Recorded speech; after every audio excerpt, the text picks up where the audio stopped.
Assalamualaikum warahmatullahi wabarakatuh. Perkenalkan, nama saya Satrio Muhammad. Jadi pada pertemuan kali ini saya akan menjabarkan video presentasi tugas 4 saya yang berjudul penggunaan video based learning untuk meningkatkan penguasaan grammar. Jadi bahasan pertama adalah abstraksinya.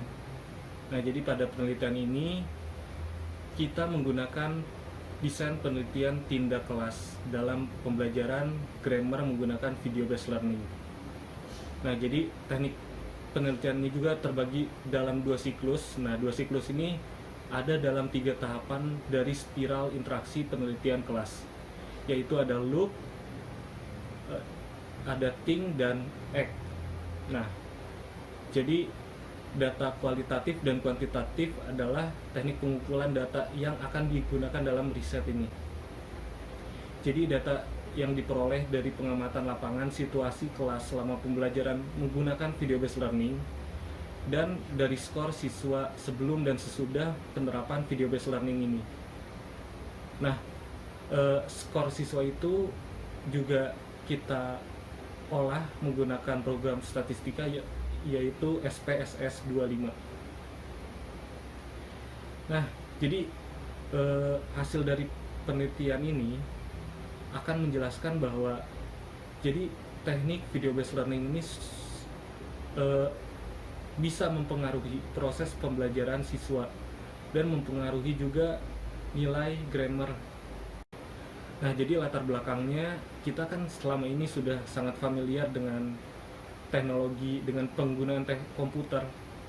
Nah, jadi sekarang adalah menggunakan komputer dengan mengintegrasikan komputer dengan kehidupan sehari-hari kita.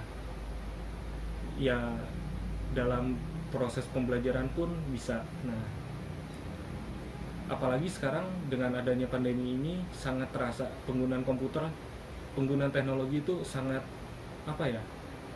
sangat membantu proses belajar mengajar. Nah, jadi topik yang akan diangkat di sini adalah yang pertama adalah seberapa efektif video based learning untuk meningkatkan pemahaman grammar pada siswa. Lalu yang kedua adalah bagaimana video based learning teknik meningkatkan pemahaman grammar siswa. Metode penelitiannya.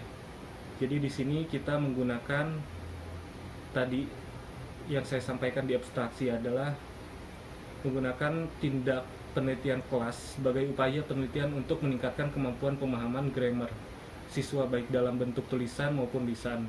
Nah, penelitian tindak kelas juga menggunakan data kualitatif dan kuantitatif untuk penggunaan data dan ditujukan untuk hal praktis, yaitu mencari untuk menemukan solusi dari masalah. Dasar penelitian tindak kelas atau yang bisa disebut CAR. Nah, kerangka sederhananya namun kuat yaitu adalah loop, think, and act.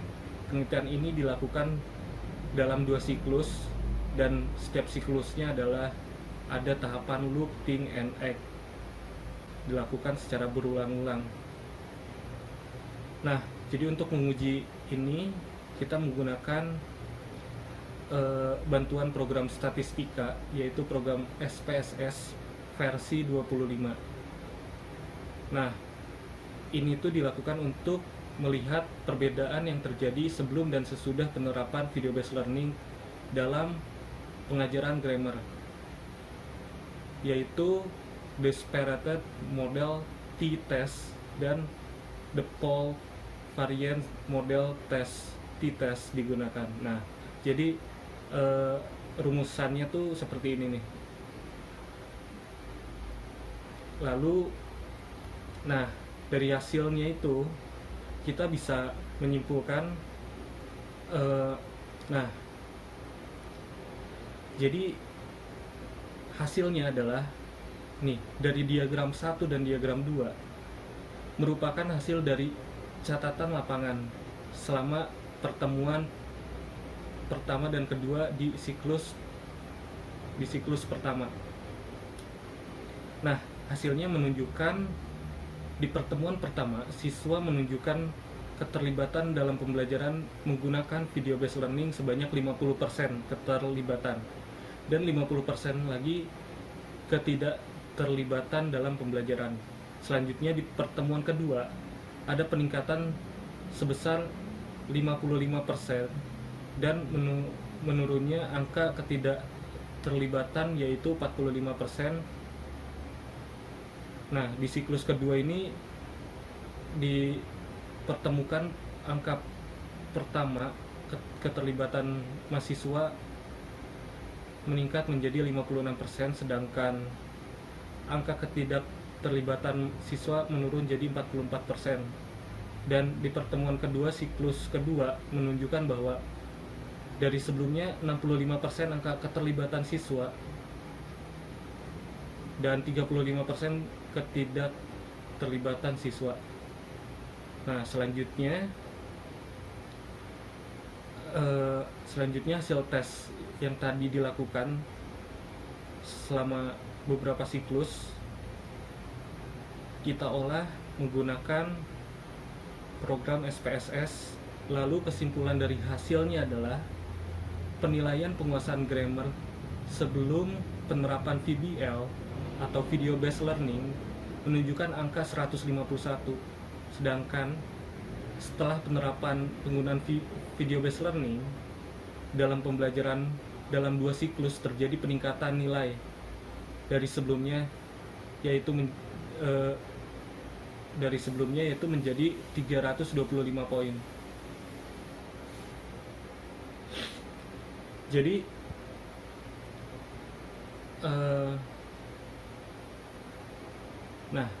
jadi untuk kesimpulannya adalah dapat disimpulkan bahwa penggunaan video based learning ini terbukti bisa memotivasi dan meningkatkan minat belajar siswa, terutama untuk penggunaan grammar. Lalu selain hasil dari tes tadi juga ada beberapa tes lisan yang digunakan setelah pembelajaran dengan penerapan video based learning teknik seperti digambarkan menggunakan perhitungan tadi yang hasil dari aplikasi SPSS. Nah, siswa itu menjadi bisa menggunakan tenses yang tepat saat melakukan percakapan ataupun saat menjawab pertanyaan yang diberikan. Tentu saja ini menunjukkan hasil yang baik, dan penerapan video based learning teknik ini dalam penguasaan grammar.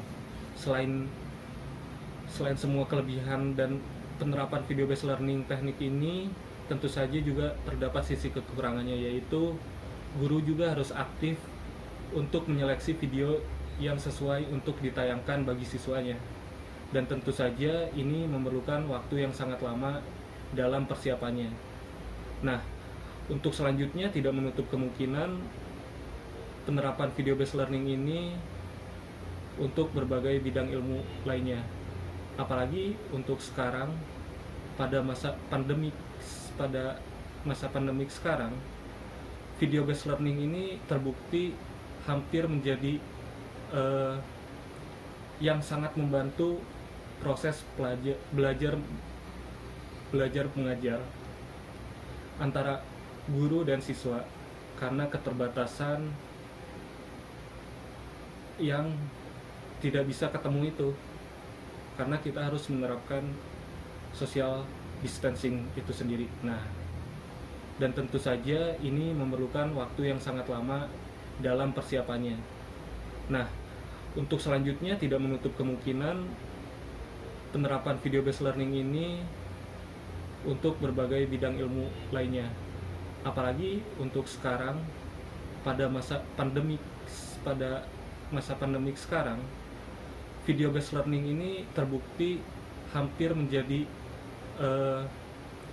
yang sangat membantu proses belajar mengajar antara guru dan siswa, karena keterbatasan itu sendiri. Nah, mungkin sekian. Mohon maaf bila ada kesalahan dalam penyampaian. Saya Satrio Muhammad, terima kasih atas perhatiannya. Terima kasih. Wassalamualaikum warahmatullahi wabarakatuh.